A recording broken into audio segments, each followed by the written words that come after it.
Nessa terceira unidade, nós vamos voltar a falar de questões empíricas, usar uma estratégia empírica para tratar de questões relacionadas a crescimento econômico. E também nós vamos usar artigos importantes da literatura de crescimento econômico que nós vamos estudar aqui nessas aulas, nessa e nas próximas aulas. Nós vamos estudar essa série de artigos e depois nós vamos reproduzir parte desses artigos ou de alguns desses artigos. Nós vamos para o R fazer isso. Então, essa unidade volta a ter aula prática, que na unidade anterior não teve, porque era uma unidade teórica. Aqui volta a ter aula prática, onde nós vamos reproduzir o artigo inteiro, um pedaço do artigo, ou discutir essas questões, ou pelo menos ver como faríamos para reproduzir esses artigos que nós vamos discutir nessa unidade. O primeiro artigo é um artigo do Mankiw, do Homer e do Weil.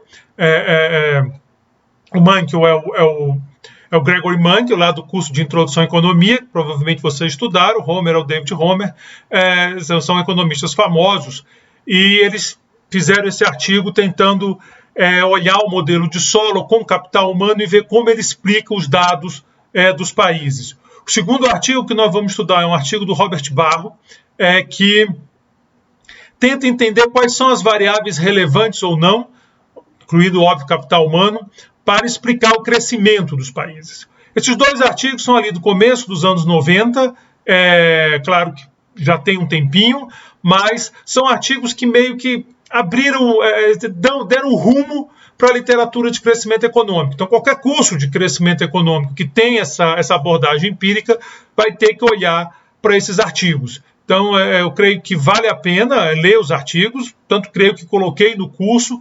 Nós vamos discutir esses artigos. O primeiro traz uma opção de questões importantes quando você faz regressão envolvendo crescimento econômico, seja de nível, onde você quer explicar o nível de renda, né, o nível do produto per capita, seja de taxa ou de crescimento, que você quer explicar a taxa de crescimento, as famosas growth regressions. Então, esse primeiro artigo ele coloca uma opção de questões envolvendo esses temas, fala de convergência, que é um tema que a gente passou meio batido na unidade 1, agora nós vamos conversar um pouco mais sobre isso. O segundo artigo é também um clássico, assim, porque isso coloca esse monte de variável, vê qual que é usada, qual não, trata de temas também relevantes, como, por exemplo, questão de convergência, mas levanta uma questão que é muito importante, que é a seguinte: afinal, quais são as variáveis que eu devo colocar num modelo para explicar o crescimento econômico? Nós deixamos essa questão em aberta lá na unidade 1, em aberto, agora a questão ficou aberta ou em aberto, e agora nós vamos voltar para essa questão quando tiver, não que o foco do artigo do Barro seja esse, mas ele encosta lá no assunto, nós vamos levantar essa questão. E aí nós vamos para o terceiro artigo, a ideia é que cada vídeo seja um, então nós vamos para o terceiro artigo, que é o do Salah e Martin, na American Economic Review. Os dois primeiros são no Quarterly Journal of Economics, ou seja, a gente está falando de revistas de altíssimo nível, entre as de mais impacto na nossa área, que o nome do artigo é daqueles que a gente não esquece, I Just Run 2 Million Regressions, onde ele vai exatamente tentar responder essa pergunta. Olha, como é que eu faço? Eu tenho um monte de variável, eu quero saber quais que devem, quais que não devem entrar no modelo. Não dá para ficar só vendo significância, que seria, eu acho que a resposta intuitiva aqui de quem fez o curso de econometria, porque uma variável é significativa numa regressão e deixa de ser em outra. Então, se eu faço uma regressão com um conjunto de variáveis, sei lá, pensa qualquer variável aí, qualquer uma que vem na cabeça de vocês, só para dar o exemplo, sem pretensão. Vamos botar lá gasto do governo. Aí o gasto do governo, ele tem impacto no crescimento, sim ou não? Aí se eu fizer com um conjunto de variáveis, diz uma coisa. Se eu disser com outro conjunto de variáveis, diz outra coisa. E aí vem a pergunta, qual o conjunto de variáveis que eu devo usar? E é essa questão que o Salah e Martin trata no terceiro artigo que nós vamos discutir aqui no curso, que deve ser nosso terceiro vídeo. É claro que o tamanho do vídeo aqui, à medida que eu vou fazendo, eu vou ajustando. Mas deve ser nosso terceiro vídeo dessa unidade. E aí, finalmente, nós vamos chegar num método, a partir do Salah e Martin, nós vamos tentar justificar esse método, que utiliza um tipo de estatística que não é tão explorado, talvez, ou pode ser, e eu não sei. Quando eu estudei, não era, mas eu estudei exatamente nessa época dos anos 90, né? Mas, de todo modo, a gente vai discutir um pouco a estatística bayesiana, vamos falar do conceito de regressão bayesiano, porque nós estamos interessados. O Sala e Martin levanta essa bola, que talvez seja importante olhar a distribuição do parâmetro, não o parâmetro que você estimou. Quer dizer, não aquele valor estimado, seja significativo ou não, mas a distribuição do parâmetro. E isso remete a essa ideia, esse tipo de abordagem que nos dá as distribuições dos parâmetros que nós estamos estimando. Então, nós vamos fazer aqui nós vamos sair um pouquinho da cara do curso, vamos fazer um pouquinho de estatística, nada é muito pesado, podem ficar tranquilos, eu não vou mandar ninguém fazer aquelas integrais para encontrar valor esperado, misturar, não. É uma coisa mais intuitiva para a gente entender um pouco a lógica dessa abordagem, depois nós vamos para a mão na massa, e da mão na massa nós vamos ver um método BMA, Bayesian Model Averaging, onde ele permite ele te dá uma maneira de você escolher variáveis usando as variáveis que cabem no modelo usando essa abordagem. Então esse é o nosso plano. Nessa última parte vai depender muito do ritmo mesmo, porque é uma área que eu não fico tão à vontade, que é essa área de estatística, mas que eu achei importante fazer essa revisão, vou tentar o meu melhor, mas eu vou ter que sentir mesmo o ritmo, e aí nós vamos fechar citando um artigo, mas não entrando diretamente no artigo, só a parte principal dele, que é a escolha de variáveis, até porque esses métodos bayesianos às vezes são muito pesados, e para reproduzir, para fazer aqui, acaba demorando muito. Então, sai uma versão simplificada que calhou de estar exatamente no artigo que apresenta o pacote do R que faz isso. Então, ficou bom e é o que eu vou apresentar para vocês. Então, esse é o plano dessa unidade. Vamos ver os artigos clássicos, vamos ver o problema da escolha de variáveis e depois nós vamos ver a abordagem, essa abordagem bayesiana mais moderna, para essa questão da escolha de variáveis. E aí, nas outras unidades, nós tratamos de outros assuntos. Nós vamos falar ainda nas outras unidades de papel do investimento, da instabilidade política, depois das instituições. Nós vamos caminhando, tem uma caminhada ainda boa no curso. Então, hoje, nesse vídeo, o assunto é o artigo do Mankiw, do Homer e do Weil, e a ideia é colocar capital humano no modelo de Solow e ver como é que ele, o quão bem ou mal, ele explica os dados. Bom, o nome do artigo é a contribution, né, uma contribuição para a parte empírica de crescimento econômico, a contribution to the empirics of economic growth, e Gregory Mankiw, David Homer e David Weil, é de 92, como eu falei, comecinho dos anos 90. O artigo começa com uma frase que eu acho que tem que entrar literal, entendeu? Não tem como não botar. This paper takes Robert Solow seriously. Ou seja, vão mesmo tentar trabalhar com aquela teoria, né? O negócio é levar a sério a teoria do Solow, porque na época, e ainda hoje, há muita controvérsia, essa questão de tem convergência ou não tem, gera convergência, essa hipótese de convergência é aceitável ou não, sacrifica o modelo, como é que funciona. Então, eles já vão dizendo, aqui nossa abordagem é essa, é esse nosso modelo, se você não gostar, tchau. Mas deu certo, né? Um artigo que ficou muito conhecido e tem muito citado, muito impacto. Então, vamos lá. Eles argumentam que os dados suportam a relação da taxa de poupança e da taxa de crescimento da população com o nível de renda, que é obtida do modelo de Solow. Nós discutimos o modelo de Solow lá na unidade 2. Se não está lembrado, volta lá nos slides da unidade 2.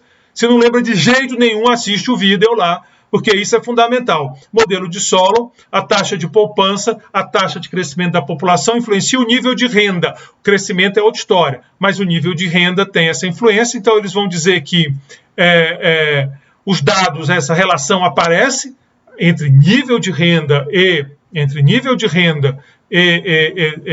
essas duas variáveis, taxa de poupança e crescimento populacional, e eles também argumentam que o modelo explica parte considerável da variação entre as rendas per capita dos diversos países. Então eles começam argumentando isso. Olha, o modelo não é tão ruim, ele já tem duas coisas boas. Alguns padrões que o modelo está prevendo são observados nos dados, e o modelo explica um bocado dessa variação. Uma versão ampliada do modelo, para incluir capital humano, corrige né, corrige o modelo, faltou aí o modelo, e encontra melhor suporte nos dados. Então eles vão apresentar, basicamente a versão que eu apresentei, eu peguei a deles, porque eu acho que quando eu montei esse curso, se há um artigo que eu tinha certeza que ia entrar, era esse, do Monkey, Homer e Weil. É um artigo que eu discuto em outros cursos, é um artigo que eu acho que tem que ser discutido em qualquer curso de crescimento, então é óbvio que eu já peguei para casar, porque aí faz isso, ficou em dúvida, volta lá, nos slides e entende um pouco as equações que eu já discuti lá, não vou discutir aqui. Aqui eu vou meio que apresentar e pronto. Bom, a introdução de capital humano no modelo, quer dizer, quando você bota capital humano no modelo, tem dois efeitos muito relevantes do ponto de vista da estratégia empírica, né, de estimar. Primeiro, para uma dada taxa de acumulação de capital humano, maiores taxas de poupanças ou menores taxas de crescimento populacional levam a um maior nível de renda e, portanto, ao maior nível de capital humano. Portanto, a acumulação de capital físico e taxa de crescimento da população tem maior impacto na renda quando a acumulação de capital humano é considerada. Ou seja, se você bota capital humano do modelo, você pega um novo efeito que pode levar o impacto tanto da taxa de poupança quanto da taxa de crescimento, do N. O que acontece? Olha, se essas taxas elevam o produto maior acaba tendo mais acumulação de capital humano, e aí essa acumulação de capital humano também tem um efeito no crescimento que não está captada no modelo sem capital humano. Então, do ponto de vista econométrico, está faltando uma variável, isso é um problema importante. A acumulação de capital humano também pode estar relacionada com a taxa de poupança e crescimento da população. Desta forma, a omissão dessa variável coloca um viés nas estimativas dos coeficientes da taxa de poupança e da taxa de crescimento. Ou seja, como tem correlação entre as variáveis, ou pode ter pelo menos, se você faz a estimativa, você vai colocar viés nos estimadores. Então, está aí uma boa justificativa econométrica, além da intuição da coisa. É muito intuitivo se você para pensar que capital humano tem um papel relevante na determinação do nível de renda de um país. Bom, inicialmente eles vão estimar essa equação sem capital humano. Esse aqui é o modelo de Solow que nós vimos, né? Então, logaritmo de y sobre L é igual a constante. Aí tem o coeficiente do logaritmo da taxa de poupança, do S, α1 menos alfa, menos α1 menos alfa, Ln de G mais N mais delta. Isso aqui vem direto lá daquela equação do estado estacionário. Se você pegar a equação que dá o produto per capita no estado estacionário do modelo de Solow, você vai ver que ela gera, daí você obtém essa equação que eu estou colocando aqui. Por hipótese, a hipótese é que a taxa de poupança e de crescimento da população N são independentes de fatores específicos a países que deslocam a função de produção, ou seja, qualquer fator que seja típico do país que afete a função de produção é independente tanto de S quanto de N, ou seja, S e N são independentes de epsilon, do erro, que vocês sabem que é uma hipótese fundamental para essa estratégia de mínimos quadrados, estimar por mínimos quadrados, que nós vamos usar funcionar. Então, essa hipótese, primeiro em termos de economia, né, depois a leitura econométrica dela. Como os fatores são remunerados por seus produtos marginais, o modelo de Solow é um modelo de concorrência perfeita, alfa é a fração da renda destinada ao capital. Então, nesse tipo de modelo de Solow, modelo neoclássico geral, modelo com competição perfeita, Cobb-Douglas, o alfa é a fração que vai ao capital. As estimativas que são feitas sugerem alfa igual a 1/3. Claro que isso aqui dá muita discussão, mas aí tem um artigo do Douglas Golin, que eu acho que, definitivo eu não vou dizer, é um termo muito forte, mas que deu muita força para essa ideia aí. Alfa deve, em vários países, feitos os devidos ajustes, alfa está em torno de 1/3. Se alfa é 1/3, o modelo está dizendo o seguinte: esse coeficiente aqui vai dar 0,5, né? Porque se é 1/3, 1 menos 1/3, é 1/3 sobre 2/3, corta, 1/2. E esse aqui dá menos 0,5. Então, o modelo vai estar arrumadinho. A previsão do modelo de Solow, do modelo teórico, os coeficientes meio e 1/2, e importante também, eles somam 0. Quando eu somo um com o outro, eles dão igual a 0. Para fazer os exercícios, para fazer as regressões, eles vão utilizar 3 amostras. Lembrando que isso aqui é começo dos anos 90, a facilidade de dados era bem menor, quer dizer, não era fácil, era difícil conseguir dados. Eles vão usar a Penrose Table, que nós discutimos lá na primeira unidade, a base de dados que eu disse que é talvez a mais usada em questões de crescimento, geralmente complementadas, como aqui eles vão complementar. mas é a base de dados principal, talvez, aí na área de crescimento econômico. Talvez tenha do Barrouli, que amplia os dados da Penworth Table. Mas aí você usa as duas, né? A primeira, hoje tem o Banco Mundial, que tem muito dado também, é uma base de dados boa.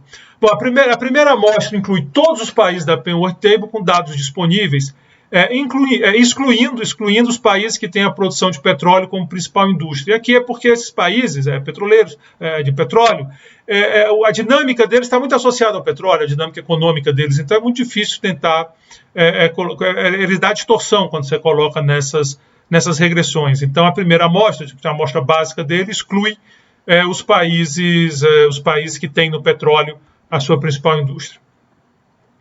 A segunda exclui os países com dados classificados como D, na Penworth Table, que é uma classificação de qualidade de dados. Então, são aqueles países de dados ruins.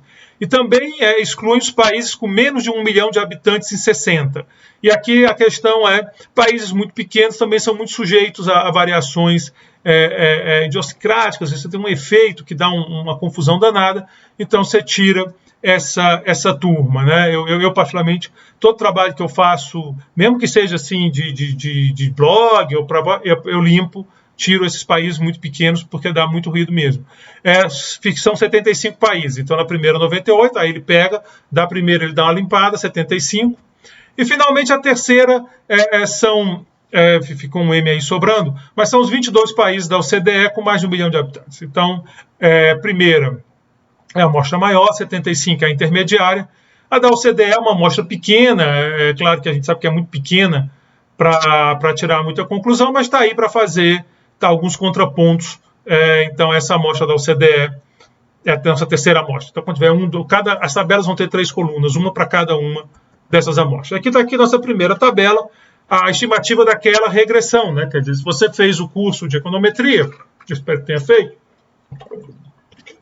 mas se não fez também, dá para acompanhar, e aí na aula a gente conversa melhor sobre isso, lá quando tiver a nossa aula síncrona. Mas está aqui então os coeficientes e está aqui os resultados da regressão. Você pode ver que na primeira amostra, a maior de 98 países, o que nós temos é que o coeficiente é positivo, o coeficiente é significativo, né? Se eu olhar, pegar esse aqui vai dar bem mais de 2. Na segunda também, quer dizer, em todas as amostras nós temos coeficientes positivos, nessa aqui não vai dar significativo, isso aqui não dá 2. O outro é negativo, então até aqui o modelo na magnitude vai dar problema, a gente já conversa, mas no sinal o modelo mandou bem, é positivo para a taxa de poupança, tem impacto positivo no nível de renda, a variável dependente é nível de renda, está aqui, GDP por trabalho, é o L, não é o N. E a taxa de crescimento da população, ele supõe G mais delta constante para todos os países, então o que está variando aqui mesmo é o N. Então essa aqui é negativa, então até agora tudo bem. Nessa aqui não está dando significativo, volto a dizer, com 22 países é difícil mesmo você conseguir coisa significativa, não é impossível, mas consegue. Aqui ele faz o teste para saber se aquela restrição de que a soma é igual a 0 está batendo, e finalmente ele coloca o valor implícito de alfa, que é 0,60, que dessas duas amostras aqui, que são as amostras com mais países, ele está acima do previsto, né? O previsto é 1/3. Vê que esses números aqui não estavam batendo com aquele meio, então tem um probleminha aqui. O alfa implícito, que devia ser em torno de 1/3, está em torno de 0,60. E na OCDE, sim, ficou em torno de 1/3. Você olha, da OCDE ficou legal, mas não deu significativo. Então, o modelo é consistente em alguns aspectos, mas é inconsistente em outros. E aí vem, talvez o problema disso seja o viés que aparece porque não tem capital humano no modelo, né? É um viés de variável omitida.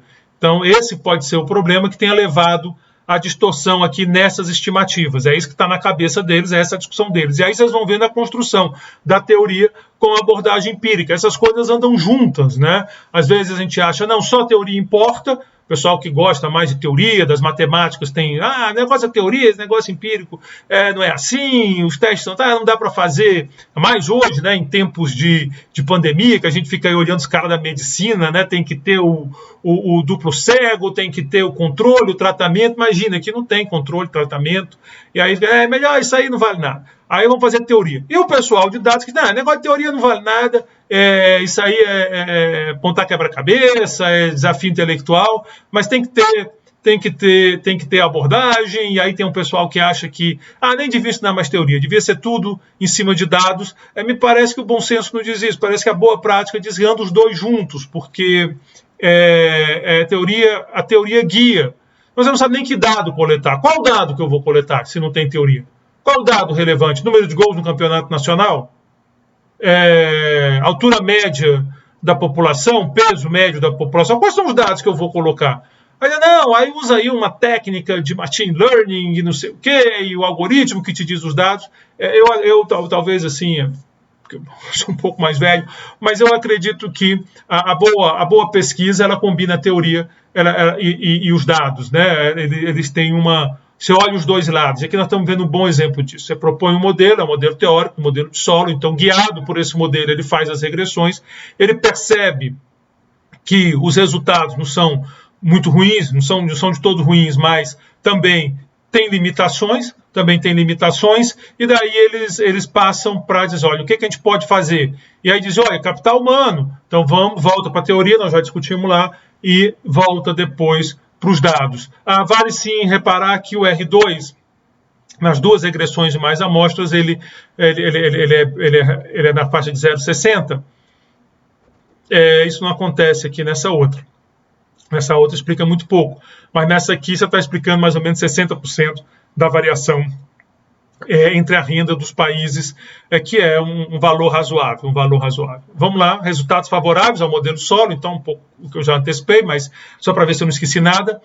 Os coeficientes da taxa de poupança e crescimento da população possuem sinais esperados. Em 2 das 3 amostras são significativas, as 2 primeiras. A terceira, 22 de número, é difícil mesmo, acontece, mas é difícil. A hipótese que os coeficientes são iguais em valores absolutos e possuem sinais opostos não é rejeitada em nenhuma das regressões. Então está aqui, as regressões estão aqui, a hipótese está cá. Você vê que os p-values você não está rejeitando ninguém nessas regressões. O modelo explica boa parte da variação entre a renda dos países. Deu R2 em torno de 60% nas 2 regressões onde os coeficientes foram significativos. Aqui não foi lá embaixo, mas não é de se esperar. Você botou variável que não deu significativa, é difícil explicar muita coisa. Mas onde deu significativo, explica mais ou menos 60%. Então esse seria, assim, quando eu olhei os dados e voltei para o meu modelo teórico, eu vi os autores, eu estou só aqui contando a história, esses resultados bons. Mas também tem coisa desfavorável. O valor de alfa implícito nos coeficientes estimados, quer dizer, como é que você acha isso? Isso é mais ou menos fácil. Você tem aqui a regressão restrita, você tem aqui o termo, e aí você tem lá a fórmula, é alfa sobre 1 menos alfa sobre 1 menos alfa é igual a isso aqui, você resolve e encontra alfa. Então o valor implícito de alfa é muito alto. Ele bota na tabela, né, não precisa calcular. Próximo de 60%. E o ideal, o que se tem aí de estudo, sugere que fosse próximo a 33%, próximo a 1/3. Então, aqui deu ruim, o modelo aqui não fez legal. Então, eles vão concluir que tem coisas interessantes, mas está faltando. Vamos ter que modificar o modelo. E aí volta para a teoria, para pegar a medida de capital humano, a intuição eu já dei aqui, e o modelo já está lá na unidade anterior. Então, vocês têm o modelo com capital humano, a parte de fazer conta a gente fez lá, eu quis deixar aqui mais a discussão do artigo propriamente dito. A medida que eles escolhem para capital humano é matrículas no ensino secundário. Para construir a série, os autores usam a fração da população entre 12 e 17 anos, matriculada no ensino secundário, e multiplicam pela população em idade escolar, 15 a 19, que dá um ruídozinho. A medida tem problemas, né? Agora, A verdade é que toda medida de capital humano tem problema. Medidas, em geral, têm algum problema. Mesmo de PIB, que é um negócio mais discutido, mas tem problema. Tem problema. Capital humano tem muito problema. Eu estou usando aqui matrícula no secundário. Por que não no primário? Por que não com ensino superior? Por que não anos de estudo? E aí você começa a ter uma série de medidas que podem aparecer. Por que não considerar a qualidade do estudo, se bem que nessa época nem ia ser bem complicado. Mas você imagina, eu estou dizendo que tanto faz o cara estar matriculado numa escola excelente como numa escola mais ou menos, é isso que está dizendo aqui, só olha o número de matrículas. Ou ter estudado, para quem usa anos de estudo, ou ter estudado 5 anos numa escola excelente ou 5 anos numa escola ruim, tanto faz. Então tem problema na medida, os autores estão cientes disso, os autores estão cientes disso, mas tudo que eles querem argumentar é o seguinte: se essa medida for pelo menos proporcional ao sigma H que nós temos lá, o esforço de acumulação de capital, então dá para usar. O fator de proporcionalidade vai afetar apenas a constante. Então eles estão com essa ideia.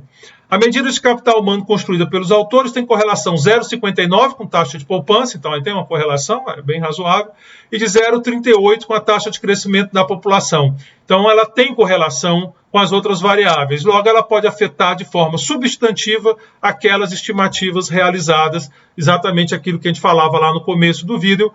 Se a variável tem isso, ela pode gerar um viés nas estimações. Então a equação agora passa a ser essa, que vai ser estimada, constante alfa 1 menos alfa menos beta SK,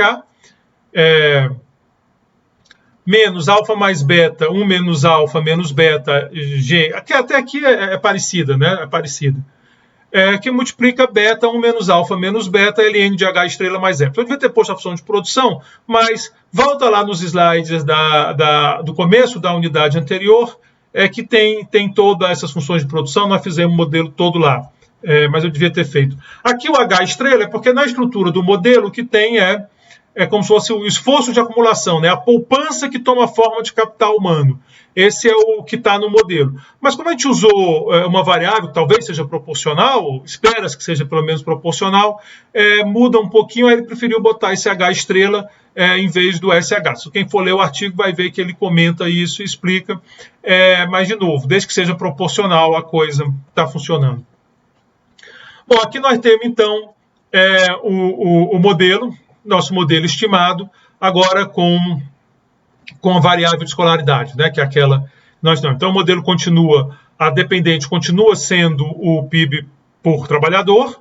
O PIB por trabalhador tem a constante, aqui está na taxa de poupança, reparem, 0,69 dá. Então, isso aqui é significativo, isso aqui é significativo, aqui não deu significativo, e positivo em todas as medidas. O outro dá negativo em todas as medidas, também significativo, com exceção da OCDE. E a parte de escola também dá positivo e significativo. Então, você tem aí um ganho, desculpa, nesse primeiro momento a variável entrou com o sinal que nós esperávamos. O R2 aumenta, geralmente quando você bota, geralmente quando você bota a outra variável, o R2 aumenta, você está botando mais coisa para explicar. Mas então aumenta, agora você está explicando quase 80% da variação no modelo, no modelo onde as variáveis são significativas. Aí você impõe as restrições do modelo, né? Sai aqui dos valores dos parâmetros, faz o teste, também dá ok. E, finalmente, o valor implícito de A. E aí o valor implícito de A, 0,31, 0,29, aqui na não significativa dá 0,14, beta 0,28, 0,30. Esse 0,31 bateu quase que no que nós queríamos 0,33. Então, está bem pertinho, realmente deu uma melhorada no desempenho do modelo quando você colocou o capital humano. Então, talvez o problema não fosse exatamente o modelo de solo, mas é porque está faltando um pedaço do modelo na versão tradicional, sem capital humano, e aí eles dizem, olha, quando você bota o capital humano, aí ajusta o modelo com o capital humano, tcharam, a coisa melhora muito, o modelo, pelas regressões deles, faz um bom serviço em explicar os dados, tanto na direção, as variáveis têm os sinais esperados, quanto no valor no valor obtido pelas regressões, o alfa fica bem perto do 0,33, que era o objetivo. Então, a medida de capital é significativa nas 3 amostras, é capital humano, o que faltou, mas a de esforço de capital também é. A introdução de capital humano reduz os coeficientes do capital físico, né, era 1 e tanto, agora 0,69, é o que vai dar o efeito do alfa. E nas 2 maiores amostras, o modelo explica cerca de 80% da variação do PIB por trabalhador. Resultado bom, resultado bom. Professor, mas eu fiz econometria, tem muito mais coisa entre o céu e a terra, eu sei, mas é um artigo de 90, começando a literatura, levantando questões. É claro que outras discussões foram feitas, tanto em relação às medidas, quanto à estrutura econométrica, os estimadores mais interessantes, estrutura de dados mais interessantes. Aqui nós estamos só entendendo os pontos centrais, o começo da história. Aí outros cursos mais na frente, talvez aqui quem quiser avançar no tempo, no tema, que for fazer um mestrado, um doutorado, você vai aprofundando, mas aí vai precisando também de mais econometria e as coisas andam juntas. Mas é um texto razoável, importante, muito citado, com um resultado forte e que é dos anos 90, também não é tão velho assim, não sei porque eu estou ficando velho, mas eu lembro bem, é 92, né? 92 eu já estava indo para a fundação, mais ou menos. Bom, modelo ampliado para incluir capital humano prevê que a soma dos coeficientes das 3 variáveis é igual a 0, resultado que não é rejeitado em nenhuma das 3 amostras. É aquele teste da restrita que nós fizemos. Nas 2 maiores amostras, o valor de alfa foi significativo e compatível com os valores estimados para a participação da renda do capital. Ou seja, ficou bom o modelo. O negócio funcionou, ficou legalzinho no que os autores estavam interessados. Então, a conclusão dos autores é que a introdução de capital humano melhora a performance do modelo. Então, Solow é com capital humano. E aí parou essa primeira parte do artigo. Agora eles vão tratar de outro assunto, que é convergência. Como eu falei para vocês lá na unidade 1, a questão da convergência, ela bota a seguinte pergunta. Modelo de Solow, modelo neoclássico em geral, rendimento decrescente. Isso quer dizer que se você tiver muito capital, o retorno desse capital é muito baixo. Eventualmente, se você vai aumentando o capital, o ganho de produto que você tem com esse capital não consegue compensar nem a depreciação do próprio capital, e é daí que vem a ideia de estado estacionário. Então, independente do ponto que você comece com capital, se você tiver muito pouco capital, você vai crescer o estoque de capital, se tiver for muito grande, você vai diminuir.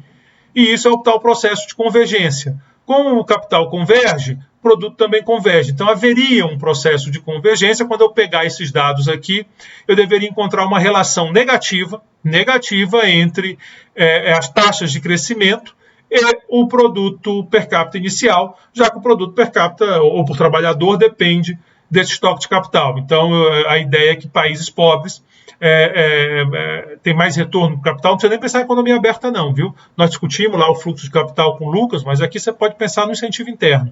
E volto a dizer, o modelo de Solow é um modelo de poupança fixa, então é meio físico mesmo, tem uma hora que vai acrescentar menos que o deprecia. Você pode fazer um modelo de Solow com escolha endógena, o cara está otimizando lá a função de utilidade dele, e o fenômeno naturalmente permanece. Então, esse resultado de convergência ele não está nos dados. Nós mostramos isso na unidade 1 também. Quando nós fazemos o gráfico, ele fica uma reta horizontal, uma inclinação muito levezinha. Uma inclinação muito levezinha. A câmera me inverteu agora, eu sofri. Mas é uma inclinação muito levezinha quando olhamos dados. Na prática, não tem relação. Depois nós vimos que se nós pegássemos grupos de países, aí aparece talvez um processo de convergência, pelo menos em alguns grupos, e é um pouco daí que nós vamos andar, mas não olhando mais por avançada, emergente, ou por região geográfica. Né? Nós vamos tentar pensar outras maneiras e óbvio que o gancho vai ser o capital humano. Mas vamos chegar lá. O fato é que a ausência desse resultado, aquela figura lá da unidade 1 que mostra que não aparece relação entre a taxa de crescimento e o nível inicial de renda, ela leva muitos autores a reconsiderar o modelo neoclássico. Quer dizer, talvez o modelo neoclássico não seja uma boa ferramenta para explicar a dinâmica, as diferenças entre renda per capita ou por trabalhador entre os diversos países do mundo. E aí muita gente foi usar o modelo AK, porque no modelo AK, se vocês lembrarem, a taxa de crescimento ela não depende das condições iniciais. Era aquele SA menos delta, é constante, né? Então você muda as condições iniciais, não muda a taxa, é mais consistente com aquela figura que nós vimos. Então o modelo AK ganhou muita popularidade em cima da discussão da convergência e dessa falta de relação entre ponto de partida e taxa de crescimento. E o modelo de solo, assim como o modelo neoclássico em geral, ficou então na berlinda. Continuando. Os autores vão argumentar que o modelo de solo prediz que cada país deve convergir para o próprio estado estacionário, que, por sua vez, depende dos parâmetros do modelo. Então, eles estão dizendo, olha, mas aqui eu não estou dizendo que... Porque o modelo diz isso, eu vou lá para aqueles... O produto no estado estacionário é taxa de poupança dividido por N mais G mais delta elevado a alfa sobre 1 menos alfa. Ora, se o S, o N, o G e o delta são diferentes entre os países, algum deles, um grupo deles, então não tem por que achar que os países vão para o mesmo estado estacionário. Então pode ter um que seja pobre, mas esteja indo para um estado estacionário de pobre mesmo, e outro que é rico e está lá. E aí perde essa relação. Então eles vão jogar essa questão e dizer, então não faz muito sentido aquele gráfico que pega todos os países e tenta ver essa relação. Então ele diz que o modelo de solo, de fato, não prevê uma convergência generalizada, e sim uma condicional a variáveis como taxa de poupança e taxa de crescimento da população. Isso no modelão básico. Quando fizer o modelo deles, vai ser condicional. Lá na unidade 1, nós condicionamos ao país ser América Latina, eu acho que aí tinha emergentes da Ásia, nós fizemos grupos lá, e a condição era essa. Agora não, nós não vamos entrar nessa seara, mas nós vamos dizer o seguinte, é condicional à taxa de poupança, a taxa de crescimento da população e depois ao capital humano, porque são as variáveis que ele trabalhou lá na primeira parte do artigo. Se você fizer uma aproximação linear no modelo de solo, isso aqui é meio chato de fazer, se você fizer muita questão, a gente discute isso na aula síncrona, que é só para passar a ideia de vocês. A variação do produto no tempo vai ser lambda, que é um parâmetro, que vai ser função de lambda, né, e da distância que o país está do estado estacionário. Então, essa é a ideia. Então, pega-se o y é muito pequenininho, né, em relação a y estrela, quer dizer, isso aqui é 1000, isso aqui é 10, isso aqui vai ficar bem alto. Por outro lado, se isso daqui é muito grande em relação a isso, ou seja, isso aqui é 1000, isso aqui é 10.000, vai ficar bem negativo. Então, essa é a ideia, a intuição que está lá. E volto a dizer, se você fizer lá a linearização, ela funciona. Onde lambda é a taxa de convergência igual a N mais G mais delta, 1 menos alfa menos beta, porque é ele que dá a velocidade com que esse fenômeno vai acontecer. Bom, da equação anterior, só reescrevendo os termos, desculpa, não, aqui não é resolvendo, isso aqui é uma equação diferencial, né? Só resolvendo essa equação, eu tenho que Ln de yt é 1 menos E elevado a menos lambda t Ln de y estrela, mais E elevado a menos lambda t Ln de y0. Agora sim, só fazendo algebrismo, subtraindo y0 dos dois lados, eu vou chegar nessa expressão aqui. Aqui, como é a diferença dos logaritmos, eu estou chegando na taxa de crescimento. Eu vou pegar agora o valor de y no estado estacionário. Onde está isso? Está lá na unidade 1.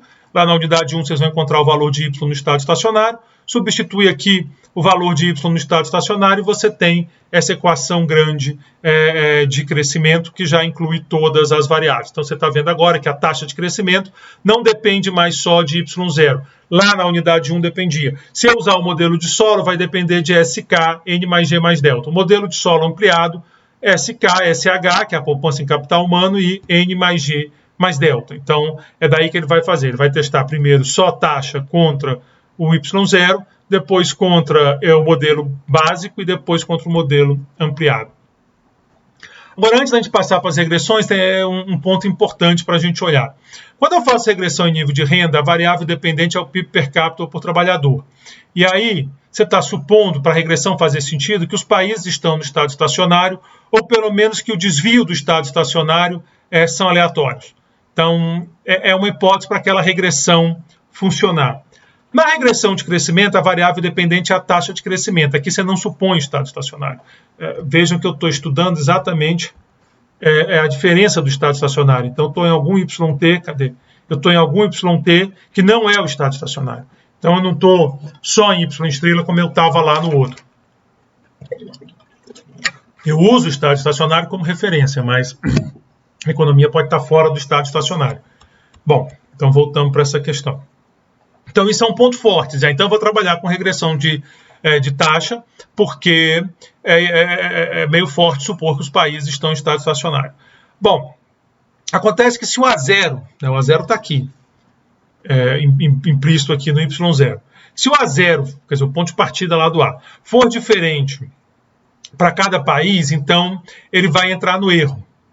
Ele vai entrar nisso. Se for igual, não tem problema, ele vai para constante. Mas se for diferente, e é bem razoável supor que é diferente, ele vai entrar no erro que terá uma correlação positiva com a renda inicial, o que é um problema do ponto de vista econométrico. Então é bom fazer esse registro, quer dizer, você pode ter um problema conceitual do quão razoável é trabalhar com a hipótese que os países estão no estado estacionário ou que esses desvios são aleatórios, para poder entrar no erro, vis-à-vis o quão viés que pode estar acontecendo por conta dessa relação do A0 com a renda inicial, que é a variável-chave aqui. Bom, para explicar o crescimento. Bom, a primeira regressão vai ser taxa de crescimento em PIB por trabalhador, é aquele gráfico que nós fizemos lá na unidade 1, só que com os dados da época, né? Nós fizemos com a PEN-Ortega mais moderna, ele está em 92, então acho que ele tem dado até 85, se não me falha a memória. A segunda adiciona a taxa de poupança e a taxa de crescimento da população, que é exatamente o modelo de solo tradicional, sem capital humano. Então, a convergência é condicional à taxa de poupança SK, para lembrar que é capital físico, e o SH é capital humano. E N, e a terceira adiciona capital humano e vai fazer a convergência condicional a SH, N e H estrela. Então, são três hipóteses são três modelos que ele está trabalhando, né? O primeiro modelo não é condicional, é só convergência pura e simples. O segundo modelo é condicionado à taxa de poupança e à taxa de crescimento da população. E o terceiro modelo é condicionado às duas anteriores, mais a variável de capital humano. Vamos lá. O primeiro modelo é aquele resultado que a gente já conhece.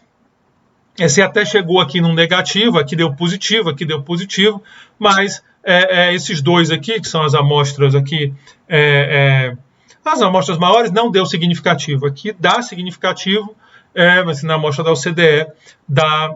eu estou olhando a constante, desculpa. Peço desculpa. Mas para o LN o PIB inicial, que é essa sim que é a variável de interesse, eu tenho positivo, negativo, quer dizer, você está variando, você estava achando estranho, porque esse aqui não é positivo nunca, a OCDE tem, a gente não fez OCDE lá, mas a gente fez país avançado, é bem forte o processo. Por isso que eu tenho alguma coisa errada. Então vamos lá, aqui dá um positivo, mas não chega a ser significativo. Esse aqui dá negativo, é o que nós queremos, mas também não dá significativo. Esse aqui dá negativo e significativo, mas aí é só naquele clube de países, então pega um pouco aquela noção anterior de que entre países avançados tem um processo de convergência. É o R2 da pequenininho, só na OCDE que dá um pouco maior, e a taxa implícita, não adianta ficar discutindo, porque aqui é tudo não significativo. Aqui você ainda encontra esse 1,6%, que seria a taxa implícita de convergência. Quando eu boto agora o condicional na taxa de investimento ou taxa de poupança, né, e na taxa de crescimento da população, a coisa agora muda de figura. Repara que os três ficaram negativos e os três são significativos. Então mudou a nossa história. Então parece que a convergência acontece desde que eu controle por essas variáveis. O coeficiente de taxa de poupança deu positivo e o coeficiente de N deu negativo. O R2 aumenta um bocadinho, aí a taxa agora de convergência começa a aparecer aqui bem baixa no primeiro, depois já maiorzinha aqui no outro. Esse aqui fica para 1,6, 1,7, está mais ou menos em casa. Quando eu faço o modelo completo, eu também agora vou encontrar a convergência aparece bem forte, negativo, significativo, e os parâmetros, os valores estimados também são consistentes, e a taxa de convergência na amostra grande 1,3%, 1,8% quer dizer aumenta. Então prevalece a ideia de que a convergência pode não existir como um padrão global, mas se eu se eu conseguir condicionar variáveis, então a convergência começa a aparecer, começa a encontrar resultados de convergência desde que eu controle por essas variáveis específicas.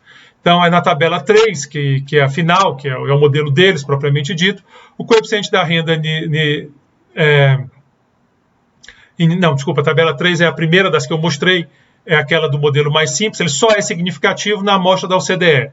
Na maior amostra deu até positivo o coeficiente, embora não significativo. A gente já disse isso. Na tabela 4, o resultado de convergência aparece nas 3 amostras. Na tabela 5 também aparece convergência nas 3 amostras. E o lambda é mais próximo do modelo previsto, do valor previsto no modelo de solo, que seria 0,02, com alfa igual a beta igual a 1/3 e n mais g mais delta igual a 0,06. Se você pegar o modelo, resolver e substituir esses parâmetros, dá em torno de 0,02, que ficou na nossa última tabela. Né? Deu 1,8 aqui ficou um pouquinho mais longe, aqui deu 2 cravado. E tudo significativo.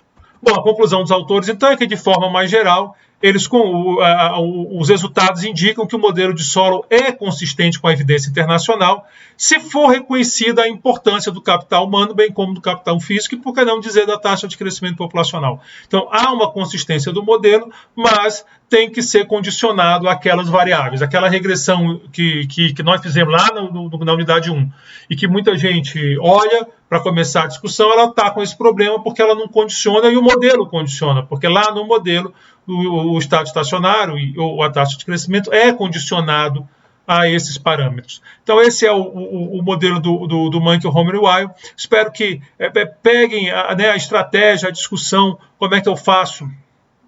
Estimo o modelo de novo, fico procurando onde está o erro do modelo. Quando encontro o erro, eu penso como é que eu posso resolver isso, volto para o papel para refazer o modelo, volto para as estimativas, tem que correr atrás de variável, porque às vezes você pensa uma coisa, mas cadê a variável medida? Como é que eu consigo pegar isso? Então, espero que vocês tenham tentado apreciar esse lado da construção do argumento, né? E aí você publica no Quarterly Journal of Economics, faz um sucesso danado, parabéns para os autores. Paro aqui esse vídeo e no próximo a gente fala do modelo do Barro, onde ele vai botar mais variáveis, ele vai falar de crescimento, botando mais um bocado de variáveis. Muito obrigado pela atenção de vocês.